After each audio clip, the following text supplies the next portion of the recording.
Hello and welcome to McDonald's first quarter 2021 investor conference call. At the request of McDonald's Corporation, this conference is being recorded. Following today's presentation, there will be a question and answer session for investors. At that time, investors only may ask a question by pressing star 1 on their touch-tone phone. I would now like to turn the conference over to Mr. Mike Cieplak, Investor Relations Officer for McDonald's Corporation. Mr. Cieplak, you may begin. Good morning, everyone, and thank you for joining us. With me on the call this morning are President and Chief Executive Officer Chris Kempczinski, Chief Financial Officer Kevin Ozan, and President of McDonald's USA, Joe Erlinger. I want to remind everyone that the forward-looking statements in our earnings release and 8-K filing also apply to our comments on the call today. Both of those documents are available on our website, as are any reconciliations of any non-GAAP financial measures mentioned on today's call with their corresponding GAAP measures. Following prepared remarks this morning, we will open a queue for your questions. I ask that you please limit yourself to one question, and if you have more than one, please ask your most pressing question first and then re-enter the queue. Today's conference call is being webcast and is also being recorded for replay via our website. And now, I'll turn it over to Chris. Thanks, Mike, and good morning, everyone. It was a year ago this week that we had our first earnings call of the COVID-19 pandemic. We had just begun to experience the closings, openings, and constantly changing regulations that would come to define the past year. I said then that in the face of such enormous challenges, I was immensely proud of the entire McDonald's system. Franchisees, crew members, suppliers, and company employees banded together and continued to feed and foster communities amidst unprecedented change and disruption. My pride has only grown since then. Through the pandemic, we've seen the power of the McDonald's system and our franchise model at work. We are one of the world's most global corporations, but also one of the most local, serving tens of millions of customers each day across almost 40,000 local restaurants. That's our secret sauce, and it's hard to imagine how we would have adapted to the constantly changing circumstances of the past year if we were not a locally owned, locally managed system rooted in the communities where we operate. That ability to adapt enabled us to build a system playbook that tapped into our operating prowess and synthesized learnings from individual markets. We put our customers and people first and found ways to ensure their safety and security amidst a global health crisis. We leaned into our historical strengths like our core menu and drive-thru to continue serving our communities, creating feel-good moments that were more welcome and needed than ever. At the same time, we kept innovating in areas like digital and delivery to offer customers new ways to safely connect with our brand and deepen our ability to meet their personalized needs. And we used our marketing muscle to keep the golden arches shining brightly, reminding people of their enduring trust in our brand and our purpose to feed and foster communities. Importantly, we did it all with a commitment to transparency. Every step of the way, we gave our stakeholders a clear sense of what we were doing and why we were doing it. That communication was made easier by our refreshed values that captured the essence of the McDonald's system and how we operate. No matter where you are in the world, our McDonald's values serve as the glue that unites us and guides our every decision. We put our people and customers first. We open our doors to everyone. We do the right thing. We're good neighbors, and we get better together. 5 simple statements that capture the essence of the company Ray Kroc founded over 65 years ago. Our renewed focus on these values has kicked off a virtuous cycle, energizing our workforce and attracting new leaders who embody these qualities and are inspired by our purpose. That includes Desiree Rawls-Morrison, who joined the team earlier this week as our new General Counsel. Turning to our business performance. Despite resurgences and continued operating restrictions in many parts of the world, I'm pleased to share that in the first quarter, global comp sales and revenues have already surpassed Q1 2019 levels. Not surprisingly, we expect McDonald's to deliver strong global comp sales and revenue growth against 2019 levels for the full year, reflecting the strength of our business and the pent-up customer demand we're seeing as markets reopen. Specifically in Q1, global comp sales for the quarter were up 7.5%, with each of our segments achieving positive comp sales. As we will hear in a moment from our U.S. segment president, Joe Erlinger, that improvement was largely driven by the U.S., with comp sales up 13.6% for the quarter. In Europe, we continue to face a tough operating environment, which is impacting recovery across some of our top markets in the IOM segment. Kevin will talk about our international performance in a minute. We remain laser focused on achieving the sustainable growth plan laid out in Accelerating the Arches. Likewise, our three growth pillars, M, C, and D, continue to serve as both a guide and an engine for our path forward. We are maximizing our marketing to stay relevant and find those connection points with customers that will pay off in a big way. We're also committing to our core menu, making the chicken, burgers, and coffee our customers love even more delicious. In a moment, Joe will talk about the successful launch of the new crispy chicken sandwich. Finally, we're doubling down on digital, delivery, and drive-thru. We're creating a faster, easier, better customer experience.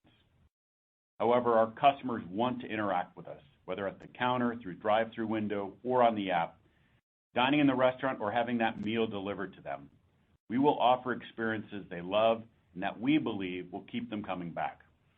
Over the past 4 years, we went from just over 3,000 restaurants offering delivery to now more than 30,000 restaurants for 75% of our global footprint. We're excited about our success with multiple 3PO partners, and we continue to innovate. That includes testing self-delivery models in select markets and identifying ways to improve restaurant operations for delivery so that customer experience will get better and better. Drive-thru made McDonald's what it is today. The drive-thrus in 25,000 of our restaurants worldwide are a huge part of who we are and why we've been able to continue safely serving millions of customers each day this past year.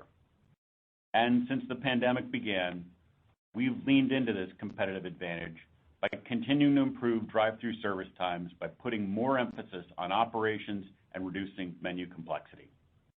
We also see digital as an important channel to improve speed and convenience, provide customers with more personalization, and offer even better value. We have 40 million active app users in just our top 6 markets and millions more around the world. Our goal is to make sure that no matter how customers interact with us, they have a seamless and consistently enjoyable experience. One key lever in reaching our digital ambition is loyalty. In addition to France and a few other markets which already have loyalty, we are currently piloting our new loyalty program, My McDonald's Rewards, in the U.S. and Germany, with plans to deploy later this year. What inspires me the most about our digital transformation is that we constantly have the opportunity and ability to become even more relevant in our customers' everyday routines. The power of our growth pillars comes to life not in isolation, but in combination. The success of our Famous Orders program is a great example of how the 3 pillars, our M, C, and D, are deeply interconnected, reinforcing and bolstering one another. And last week's announcement that we're partnering with supergroup BTS from South Korea to offer fans in nearly 50 countries their favorite McDonald's order shines a powerful light on a simple truth. In every country where we operate, from every walk of life, and in almost every stage of life, you have your go-to McDonald's order. This is much more than your traditional promotional partnership. For one, it will harness the scale of McDonald's and the relevance of authentic fans like BTS. I think it's fair to say that few other brands have the cultural relevance and global appeal to pull off this kind of partnership. That's the power of brand McDonald's. Famous Orders takes that universal insight of everyone's unique go-to McDonald's order, celebrates our fans' love of the core menu, and brings it to life through digital activations. The BTS Army will soon experience the M, the C, and the D of our plan in a way that authentically taps into their love of these 2 global icons. And it doesn't stop there. Whether it's through successful traffic-generating promotions like digital calendars in Australia or Germany, building on the strength of core equities with line extensions like Katsu Curry Chicken McNuggets and Grand Big Mac in the UK, we're piloting the My McDonald's Reward loyalty program. We continue to deepen our connection with customers and create a consistent and enjoyable experience. Let's turn it over to Joe to tell us what that experience is looking like in the U.S. Joe? Thanks, Chris.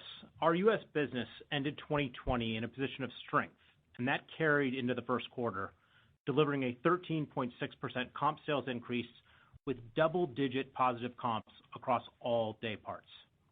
We exited Q1 with historically high average daily sales volumes, and the record high operating cash flow our franchisees experienced in 2020 continued in Q1. While we have seen some benefit from consumers receiving government stimulus checks during the first quarter, our results are truly a testament to the hard work happening each day in our restaurants. I've recently been in our restaurants in Maine and Massachusetts, and you can feel the energy and excitement. Our franchisees, and importantly their restaurant teams, are focused on keeping our crew and customers safe. In addition, they are delivering gold standard execution, especially around chicken and the 3Ds, and this has led to higher customer satisfaction scores. I want to give a special thank you to our owner-operators and restaurant teams for all they've done during extremely challenging times. Our growth plans in the U.S. are rooted in the Accelerating the Arches strategy and focused on the MCD framework. As for our results, the quarterly performance is a product of the accumulation of what we've done over the past 12 months, and not because of any one action we took during a quarter or 4-week marketing window. The values and brand-based decisions we've made, along with simplifying our menus, strengthening our digital business, and recommitting to our core, are having a multiplier effect. I've seen this recipe for success in several markets during my time overseas, and I'm confident that the right pieces are in place for our U.S. business to sustain results. Let me pull back the lens and give you some examples. Driving customer visits begins with committing to the core menu. Early in the pandemic, the U.S. business removed dozens of menu items. As a result of this focus, our drive-thrus got faster, margins grew, and customer satisfaction improved. Put simply, our restaurants became easier to run and more profitable. Reducing complexity set the stage for the right investments in the core, beginning last fall with spicy chicken McNuggets, which we brought back for a limited time in February. They drove customer excitement and comp sales growth during the quarter. Then in late February, we introduced our crispy chicken sandwich line of 3 delicious new sandwiches, the beginning of our multi-year chicken journey. While the category is very competitive, we are so far exceeding our projections. We are selling substantially more chicken sandwiches compared to our previous chicken sandwich line and seeing strong unit movement, especially after 4 p.m. Our success is a demonstration of McDonald's at its best, with all 3 legs of the stool working together. First, we developed the platform and built the supply chain. We then aligned the system around the opportunity. And finally, we created engaging and exciting marketing, PR, and social media plans nationally and across our 10 field offices. Today, we're learning from each other and working to transfer the success we're seeing in our top restaurants to all restaurants. We expect to refresh and sustain this platform and do so in a very culturally relevant way throughout the rest of 2021. At the same time, we doubled down on the 3Ds, digital, delivery, and drive-thru. With COVID as the catalyst for a consumer behavior shift, we experienced an absolute surge in off-premise dining. We drove our digital sales mix and app usage. In the first quarter, we had nearly $1.5 billion in digital sales, which includes app, kiosk, and delivery. And we now have over 20 million active app users with loyalty yet to come. We grew delivery to an all-time high in dollars and sales mix. And we continued to reduce overall experience times, especially impressive given the increased volume of business we'd experienced through the drive-thru. Chris mentioned the famous Orders platform earlier. Nothing had a greater impact on our digital business than the introduction of this program last year. We've retained many of the digital customers acquired during those famous Order promotions, and the U.S. business is very excited about the upcoming BTS meal, which continues to maximize our digital investments without adding any restaurant complexity. And with that foundation, we are well positioned heading into our loyalty program launch later this summer. When we built My McDonald's Rewards, our goal was to create a platform that elevated our brand, excited our customers, and engaged our crew, and we did just that. In our 2 test and learn markets, Phoenix and New England, we're encouraged by the initial results. User adoption, as measured by guests ordering through the app, are up significantly since the test began. Frequency has increased. In fact, our loyalty customers are far more likely to return in the next 30 days compared to non-loyalty customers. And customer satisfaction is up. Customers love the personalized experience of being greeted by their first name. We've received overwhelmingly positive feedback from restaurant crew, not only on the program itself, but the ways in which we've trained them, for example, using digital simulations. Of course, as in any test, we've captured many learnings around training, operations, and deployment that will help us maximize the impact when we launch this nationally. As I close, I want to reiterate that there is not one single reason for our success. The accumulation of our decisions, grounded in our values, returned the U.S. business to a place of brand relevancy for our customers and meaning for our people, and has provided us a strong foundation towards sustained business growth. And now I'll turn it over to Kevin to talk about our international performance and our financial results. Thanks, Joe. As Chris mentioned earlier, global comp sales and revenues for the quarter surpassed Q1 2019 pre-pandemic levels, largely driven by the U.S. For the quarter, global comp sales increased 7.5%, with growth across all segments. And comps were up significantly in March as we started to lap the impact of COVID-19. In the IOM segment, comp sales were up 60 basis points in Q1. With widespread resurgences and ongoing government restrictions across Europe, including dining room closures and reduced operating hours, the segment has not fully recovered to pre-COVID levels.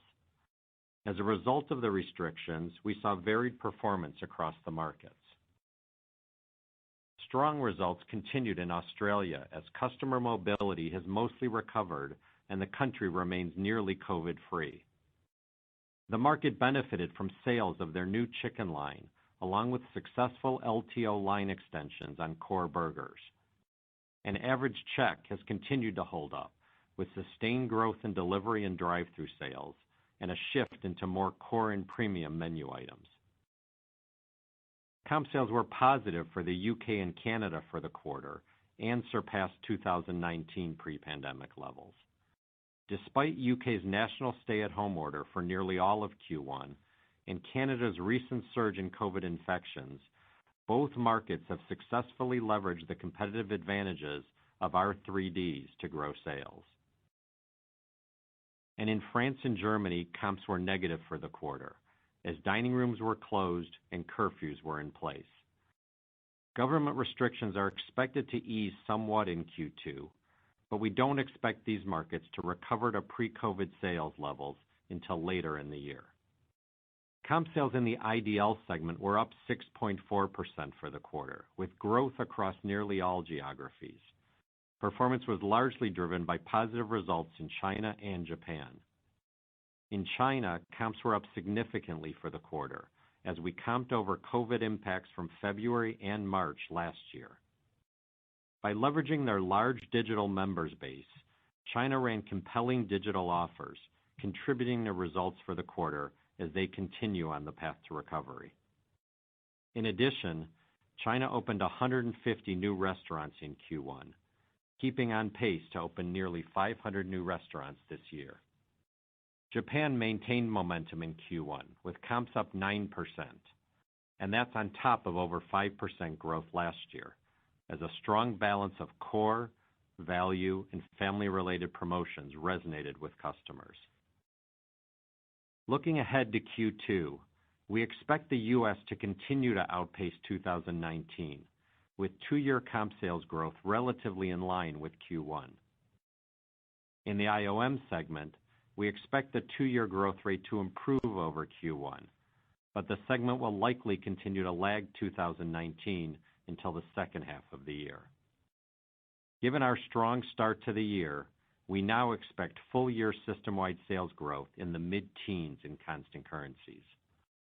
But we continue to see pandemic-related stops and starts in markets around the world, impacting customer behavior and our business, so there's still some uncertainty. Turning to earnings. Adjusted earnings per share in Q1 was $1.92, up 27% in constant currencies, and adjusted operating margin was 41.9%, reflecting improved sales performance, higher other operating income, and lower G&A costs compared to last year. Total restaurant margin dollars increased 10% in constant currencies, with improvement in both franchised and company-operated restaurant margins. Franchise margin dollars grew by over $170 million in constant currencies, mostly from the strong sales performance in the U.S. And company-operated margins in the U.S. were strong, as we continue to see top-line growth driven from higher average check. As I mentioned last quarter, we expect U.S. margins to moderate somewhat as check growth tempers and we reopen dining rooms. In the IOM segment, company-operated margins improved in Q1. With the ongoing impact of COVID on the segment, we don't expect to get back to full-year pre-COVID margin levels this year. This is a result of near-term sales and cost pressures, but there's nothing structural to prevent us from returning to pre-COVID margins longer term. Turning to G&A, Chris and Joe both talked about the contributions from digital on our results, and we continue to invest in this important area to fuel growth. For the quarter, G&A was down 6% in constant currencies due to some one-time costs we incurred in the first quarter last year. As a result of our strong start to the year, we're now expecting higher incentive-based compensation. So for the full year, we expect G&A to be about 2.4% of system-wide sales. Because this increase to incentive-based comp just relates to current year performance, it will only impact this year's G&A. Our effective tax rate was 21.3% for the quarter, and we're still projecting a full-year rate in the range of 21 to 23%, with some fluctuation across the quarters. And finally, foreign currency translation benefited Q1 results by 6 cents per share. Based on current exchange rates, we expect FX to benefit EPS by about 10 cents for Q2, with an estimated full-year tailwind of 24 to 26 cents. As usual, this is directional guidance only, as rates will likely change as we move through the year. I'm pleased with our global recovery to date, even as we face resurgences and restricted operations around the world, and I'm confident that our Accelerating the Arches strategy will continue to drive growth in the business. Now I'll turn it back to Chris. Thanks, Kevin. I want to close by saying once again how proud I am of everything our system has accomplished and continues to do amid such difficult circumstances. If last year was about defining who we are, what we stand for, and where we're going, this year is about execution and how we're going to get there. Every year we check in with our staff to get their feedback on the work that's happening. In our latest survey results received last week, almost 90% of employees expressed strong confidence in our business, and just as importantly, they agreed that we were abiding by each of our core values. And just a few weeks ago, we held our annual leadership summit, virtually bringing together our top 50 field and corporate leaders. Across each of our markets and amongst this leadership group, there was strong alignment against our Accelerating the Arches strategy and universal recognition that our continued success depends on great execution. Back in November at our Investor Day, I said that distinctions between the corporate brand and the consumer brand are blurring. They are now two sides of the same coin, and you can't build an inclusive, family-focused, global consumer brand like McDonald's unless the corporation's actions give evidence to those attributes. That's why in February, we set 5- and 10-year goals for increasing diversity and leadership across our corporation. Research has shown that businesses that prioritize DEI recruit and retain stronger talent, unlock greater innovative potential, and bolster financial performance. And we're committed to making measurable progress and disclosing representation data to hold ourselves accountable for results by tying a portion of executive compensation to making progress in this area. Earlier this month, we also shared global brand standards designed to reinforce a culture of safety and inclusion. We want employees and customers to feel safe and protected, and it's critically important to be clear that violence, harassment, and discrimination of any kind is not tolerated. All 39,000 McDonald's restaurants across the globe, including company-owned and franchise locations, will be required to uphold these standards. We're continuing to put resources and tools in place to help restaurants implement these changes and ensure these standards are met. Beginning in January 2022, restaurants will be assessed in accordance with the applicable McDonald's market business evaluation processes. We understand that the way we show up in our communities and for stakeholders impacts the way customers see us and their trust in us. We have to make sure our values are the lived experience of everyone who interacts with our brand. We've seen powerful examples of service and dedication on display across the McDonald's system during the most difficult year we've ever experienced. Around the world, our people have embodied the belief that we must all pitch in and help one another. They take pride in that, and they should. While we all remain hopeful that this will be a year when life begins to return to some version of normal, we know the operating environment remains volatile. We expect that there will be stops and starts that impact results, but as we see even during the most difficult moments last year, delicious feel-good moments from McDonald's remain high in demand. We will continue to lean forward and make bold bets in our future. I believe more strongly than ever, as I said in November, that this is the start of something new for McDonald's. As we continue to accelerate the arches, lead with our values, and serve our customers and communities, I look forward to seeing what the McFamily can accomplish in the months ahead. And I look forward to seeing our global system come together in person next April in Orlando for our Global 2022 Worldwide Convention. And with that, we'll begin Q&A. Thank you. As a reminder, if you're an investor and would like to ask a question, please press star followed by the number 1 on your telephone keypad. We ask that you limit yourself to one question and re-queue for any additional questions. Okay, our first question is from John Glass with Morgan Stanley. Thanks, and good morning to you. My question is on the health of the European consumer and how you think about the recovery. So we have a lot of data, obviously, on the U.S., and we see it in the numbers. I'm asking, I guess, if you can tease out between the closures and the restrictions, how you think the consumer is there, particularly in the continental European markets. What you think you need to do differently on reopening? Is value going to be more important? How do you think, is it as simple as reopening, or do you think there's a lag just from a consumer response perspective in those markets as well? Thanks. Hi, John. It's Chris. Good morning. And I think on the European market, start with it's difficult to talk about it as sort of one single market. I think you have to break it into kind of each of the big markets there. And it varies. In the case of the UK, we're seeing the UK consumer is quite strong. That business is performing well. Markets that are heavily tourist dependent, however, like Spain, Italy, France, those markets are struggling. And so I think for us, part of what we believe is that this summer, we do think that many of the European markets are going to start opening up. There's been some commentary about perhaps a vaccine passport that allows for travel within the European market. That, I think, will have a big impact and help on stimulating those markets that maybe have had a little bit more of a headwind. And then I think for us, the key is about also getting the dining rooms open. Our dining rooms are closed in about 50% of our restaurants in Europe. As you know, dining rooms or dine-in is a big part of our European business.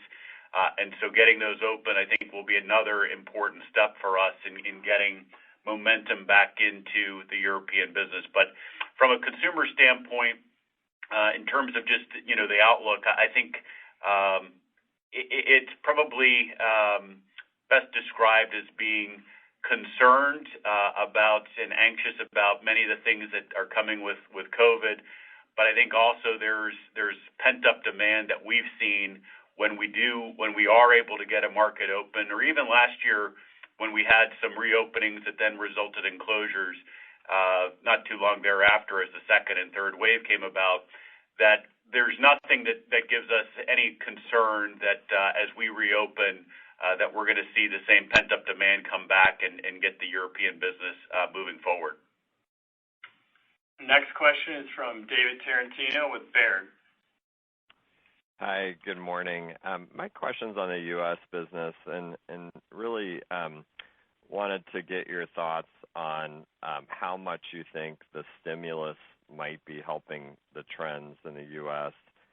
And then secondly, what are you assuming in your guidance, either for the remainder of Q2 or the remainder of the year as it relates to the health of the consumer and whether the current momentum in the business can carry through for the rest of the year?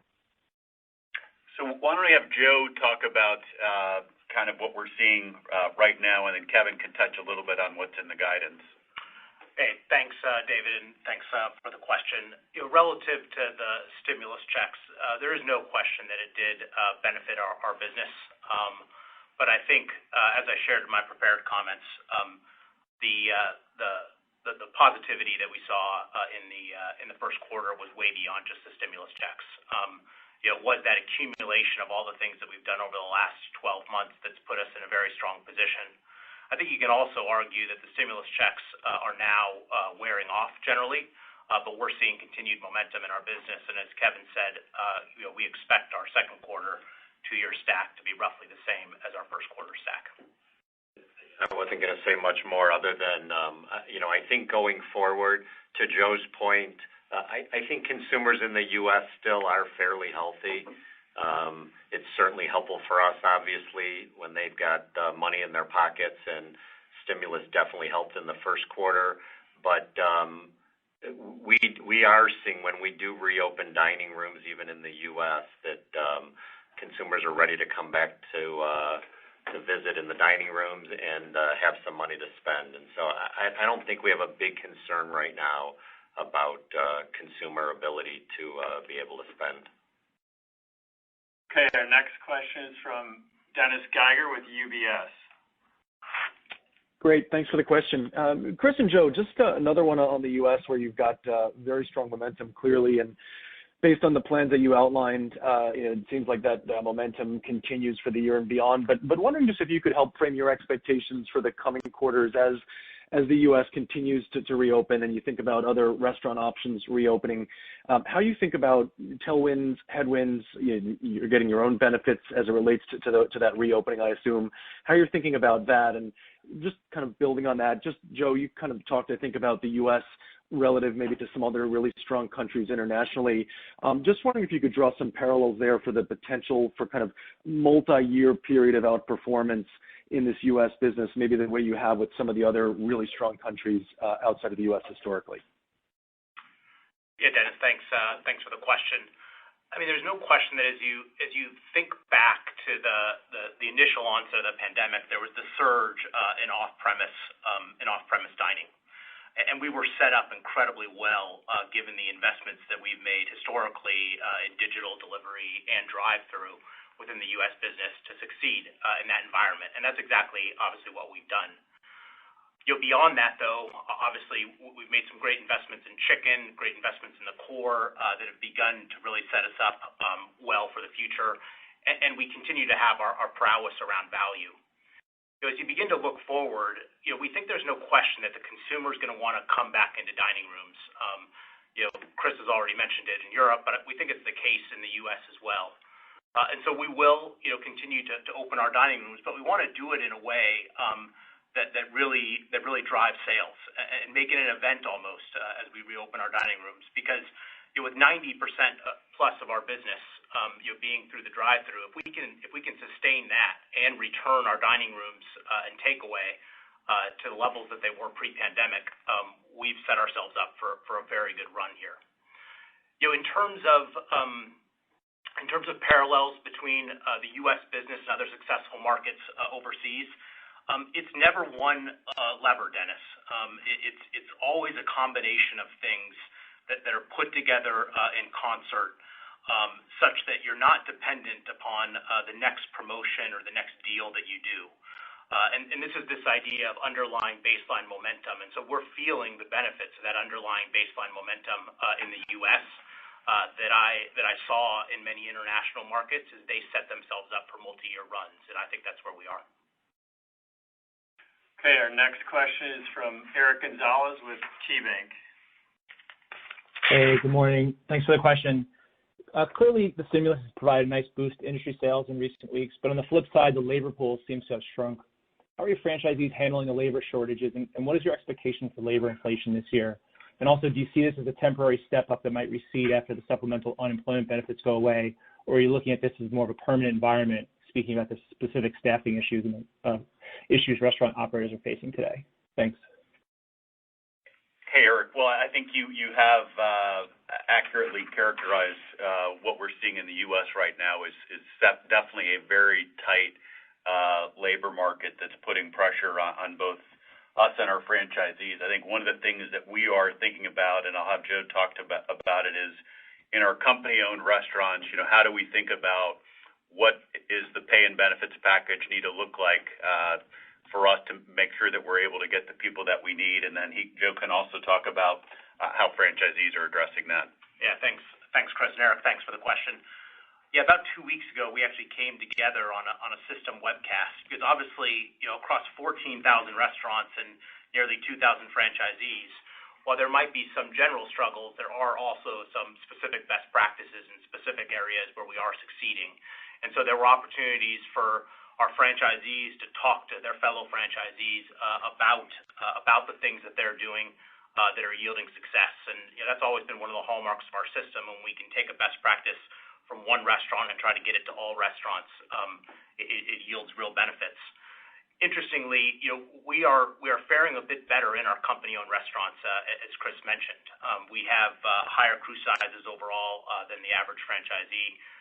We recognize that we need to continue to stay a little bit ahead of things on this topic, and so we're working through what some changes in our company-owned restaurants might look like from a wages and compensation perspective. We think the external environment is right to do this. We think the internal environment is also right to do this, and we think it's actually a great business decision for us. Okay, our next question is from Andrew Charles with Cowen. Great, thank you.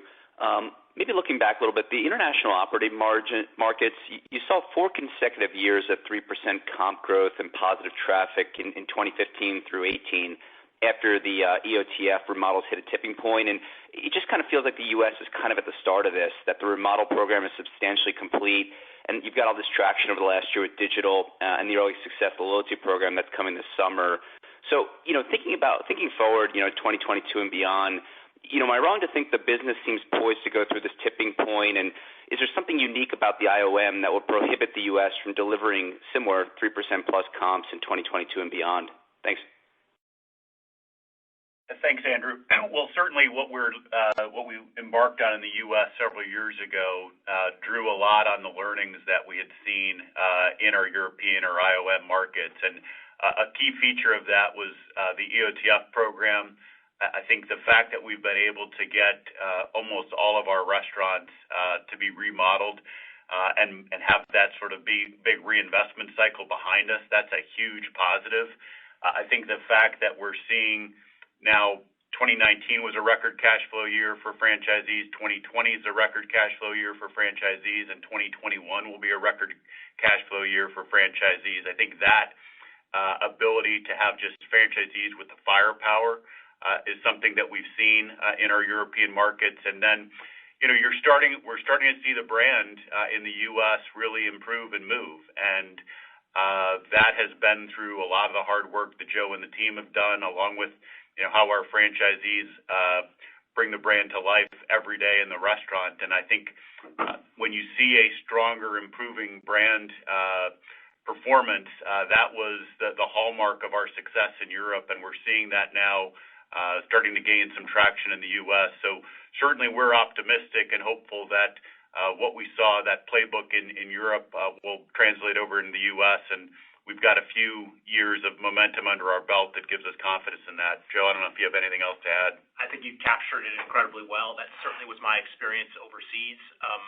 When you make those right investments and then you continually tap into them, whether it be the strength of your modern decors, or whether it be the digital experience, or whether it be improvements in menu, these things all work in combination together and can set you up for that multi-year run.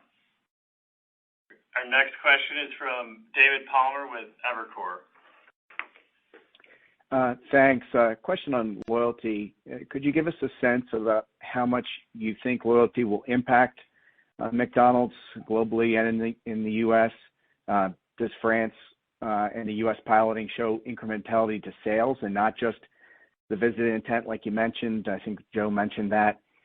And what changes to technology or otherwise can help ensure that loyalty can work with the drive-through? You've made some strides there, but you don't want customers fumbling for scan codes, and it sounds like from Joe's comments that you're closer than we thought on customer identification. Thanks. Yeah, there's no question that the results out of our tests in New England and Phoenix have been incredibly positive. The operators in those markets love what loyalty is doing. Our customers love what loyalty is doing. And I think our restaurant teams have really taken to it as well. We're very confident in the business case.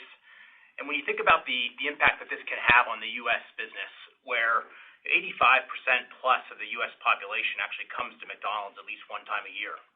And so if loyalty can build frequency, given the base that we have of customers in the U.S., this is just a tremendous unlock for us.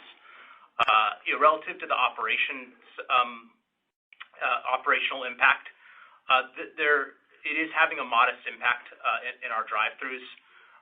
We've trained our people really well. The training that's actually happening is really around the customer side, and it's the order taking time that's slightly up, but we will be seeing benefits in the cash taking time as a result of this as we become a more digitally penetrated system. I think that the momentum in the system is going to build in the coming months as we set up for our launch later this summer. David, I would just add, we wouldn't be doing this globally if we didn't think there was going to be an incremental benefit to loyalty. We're not at this point quantifying that, but certainly our thesis is that there's going to be an incremental benefit that we get out of loyalty. About the identification at the drive-through order point, we're not there yet, but I think it's safe to say that we've got a number of ideas on how we're going to be able to make that happen, and that's part of our rollout plan over the next couple of years. So I think you can safely expect that we're going to get a solution. It may not be the same solution everywhere, but we'll have solutions in place that allow us to get faster at identifying the customer at the order point. Kevin, what were you going to say? The only thing I'd add is we have been working on our kind of underlying tech stack around the world over the last couple of years. So one of the things that facilitates is at the same time we're piloting this loyalty program in the U.S. here, we're also piloting it in Germany also, and we intend to roll out the loyalty program in Germany and Canada by the end of this year also. That's in addition to some countries that already have a loyalty program like France and China, for example. Okay. Our next question is from Sara Senatore with Bernstein. Thank you. I have to ask about the technology investments. You mentioned working on the underlying tech stack. I guess the question is kind of two parts. One is, can you give maybe some color on your market share gains in the U.S., just to validate the view that it's not just the environment that's helping you, it's some of the initiatives you're undertaking. So anything you can say about you versus competitors and different day parts. And then, without obviously disclosing anything competitive, maybe you could talk a little bit more detail about the evidence you're seeing, that the investments are paying off, maybe tie those digital initiatives back to the G&A spend, not the incentive comp, of course, this year, but, just the sort of elevated G&A spend as a percentage of sales. And certainly the dollars you're spending are substantially bigger than what anybody else in the industry could spend. So just any color you can give that kind of offers credibility to the idea that this is sort of the right amount of investment and allowing you to lead competitors. Thanks. Joe, why don't you cover the market share gains and what we're seeing in the U.S., and then Kevin, you can talk about just our investment levels there and how we think about that. Yeah, relative to market share, especially on traffic, it's proven very challenging to read exactly what's going on within the industry because you're seeing shifts of all kind. There was, early in the pandemic, the shift away from the breakfast day part and toward the dinner day part. You've also seen, obviously, a substantial increase in average check as you have more people per transaction who are actually eating off of that transaction. We feel very good about our competitive position and where we are relative to our key competitors. And when we look at our own two-year comp stack and the fact that we're putting up the kind of growth numbers we are versus 2019, we feel good about our position. I mean, I'll let Kevin talk specifically about some of the tech investments. But when you think about McDonald's USA, having digital sales of 1.5, almost 1.5 billion in the first quarter, and the fact that we've got 20 million active app users, I think we feel really good about the way we've set up in the U.S. Ourselves to really benefit from these investments and to make these multi-year gains that I've talked about. Yeah, I guess the only thing I'd add, we certainly benchmark our tech spend against peers, looking at how much we spend as a percent of revenue, et cetera, and generally are favorable in a lot of those types of metrics.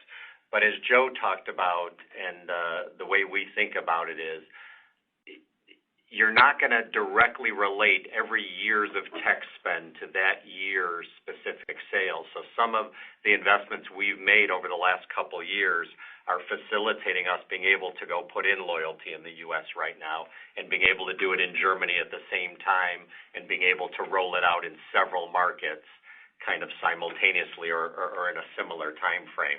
So part of the kind of catch-up that we needed to do over the last couple of years was to get a common tech stack across our globe so that now we're able to move at a quicker pace as we have new things like loyalty and can deploy them in several markets in a relatively shorter time frame.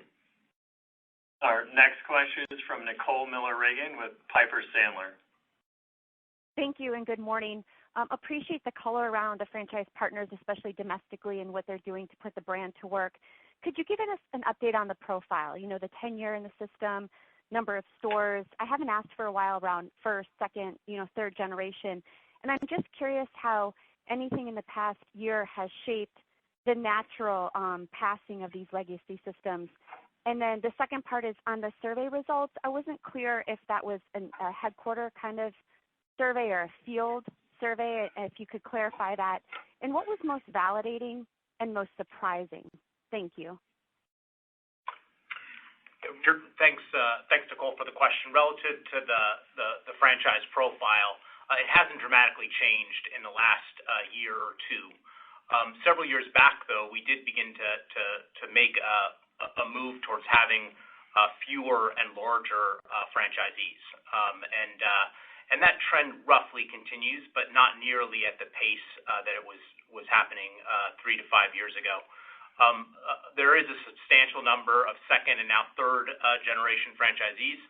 As I've returned to the U.S. business 18 months ago, I really have been struck by the number of second and third generation franchisees that do now exist within the McDonald's system. Obviously, it's a hallmark of our brand and what we've been in the past.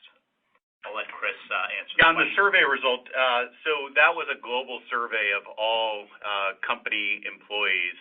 So we had, I forget how many people actually replied, but we were really pleased with the take-up rate on that, and that again was global. I think things that we were most pleased about, the overall optimism that exists around the world for our business outlook was certainly something that was a positive for us. The second is we went in and we had individual questions about our performance against each of the 5 values that I outlined. We saw very strong performance both in absolute but also a year-over-year growth in those as well. So I was positive on that. I think the opportunity for us that I've talked about and that we're working on is doing more to create a culture where people feel comfortable challenging, debating, speaking up. We have opportunities there, and that's from a culture standpoint something that my senior leadership team and I are working on. Our next question is from Brian Bittner with Oppenheimer. Thank you. Good morning. I want to go back to the IOM segment. I realize that you're still not to pre-COVID sales levels yet, but as markets do successfully wrestle COVID, I think we have enough evidence at this point to believe it's just a matter of when, not if, as it relates to more than a full sales recovery in the IOM segment. And you have 1,700 company-owned units there. So what I would like to understand is how is the company-owned margins in that segment positioned to perform as you inevitably do get to above these 2019 sales levels? I know you just said not to expect it this year as far as a recapture, but perhaps you can share some insights from what you're seeing at the UK or Canada where the trend is already above 19. Yeah, Brian, I'll take that question. One of the things I think I talked about in my script was that while we are below historic levels, as you said, that is really a result of certain markets not having the sales levels back to pre-COVID, to your point. The markets that are at pre-COVID levels and have been able to continue growing sales are able to continue growing margins similar to how they were pre-COVID. So to us, it is I'll say matter of time to a certain extent. We expect as restrictions ease, as curfews go away, and we're able to reopen dining rooms. Those are the biggest things that need to happen, specifically in a few of our large markets like France and Germany, for example. But there isn't anything structural that is preventing us from getting back to our historic levels of company-operated margins in those. And we are experiencing those types of margins in the markets that have already gotten back to those sales levels. Next question is from Chris Carroll with RBC. Hi, good morning. Thanks for taking the question.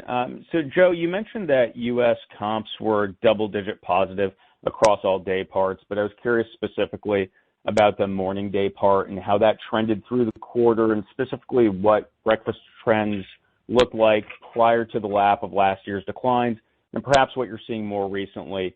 And then looking ahead, how are you thinking about how you can build on breakfast share gains that you've noted recently?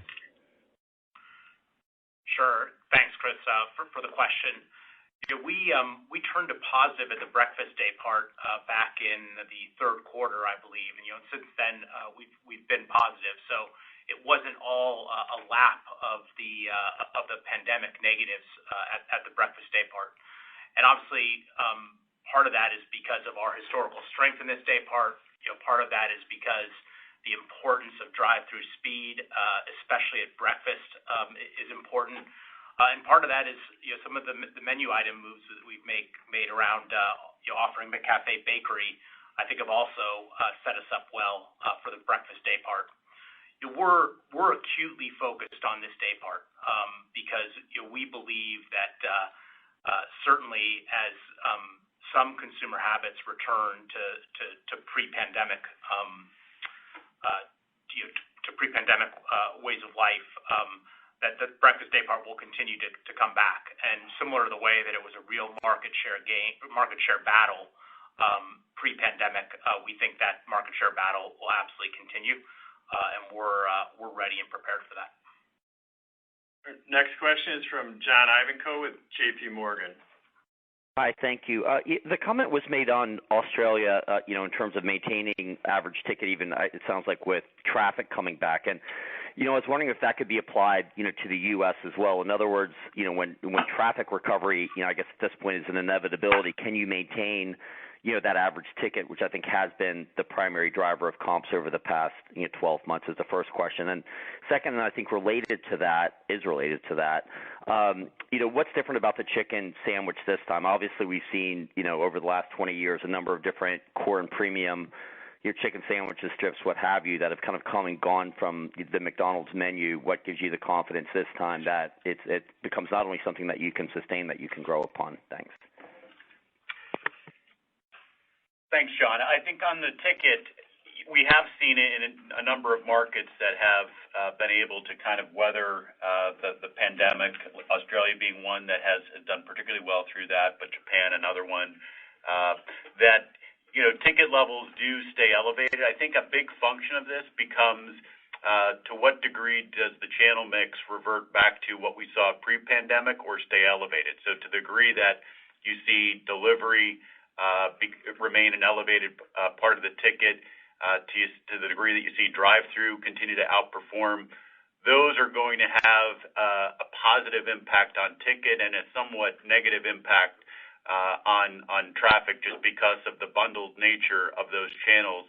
So I think it's difficult to say, broadly how that's going to play out, but we are seeing overall that some of the changes that happen with consumers through this pandemic, like doing more delivery, like going through drive-through, that those we expect are going to be enduring. So I think it's probably fair to say that ticket is going to be a driver for us coming out of the pandemic.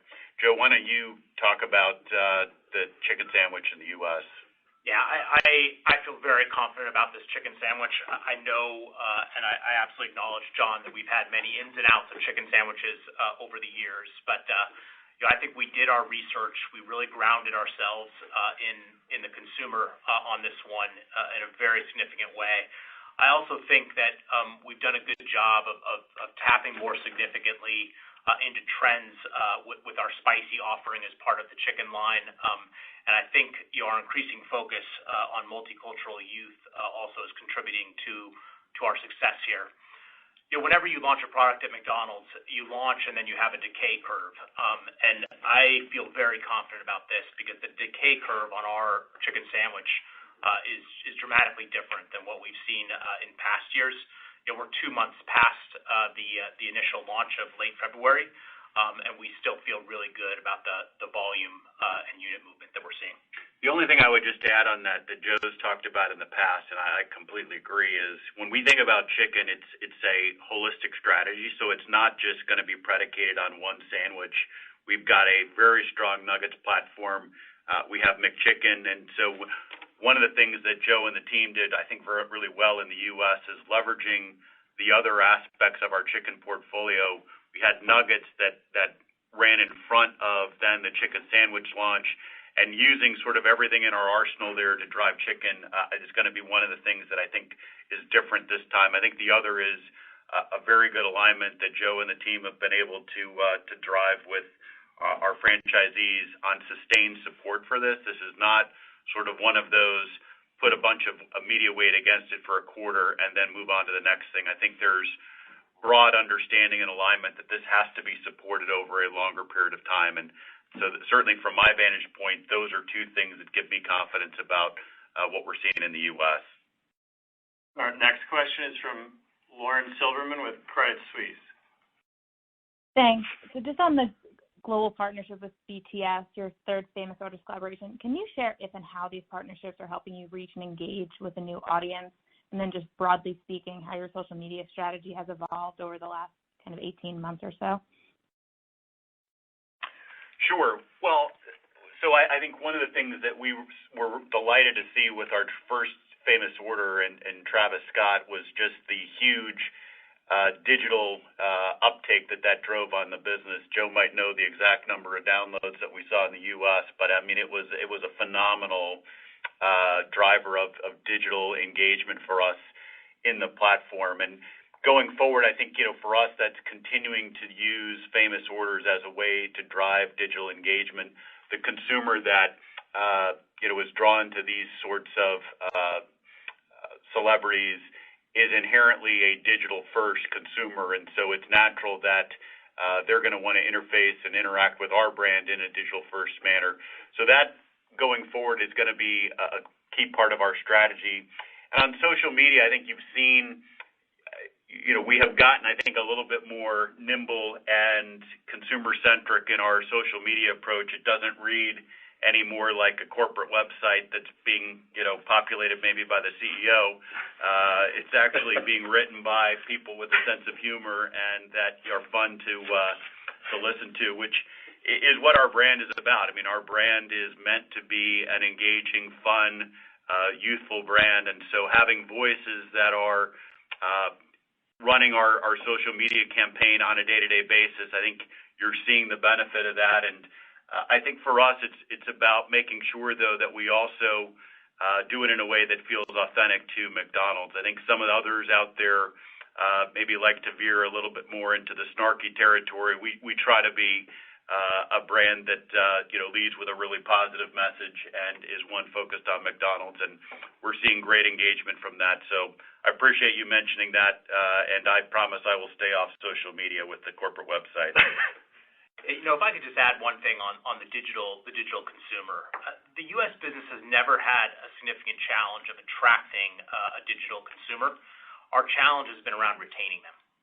And I think that we have been much more purposeful in all of our retention and life cycle management efforts, actually leading up to the Travis Scott meal initially, because we knew that there would be a big surge in interest digitally around McDonald's because of that.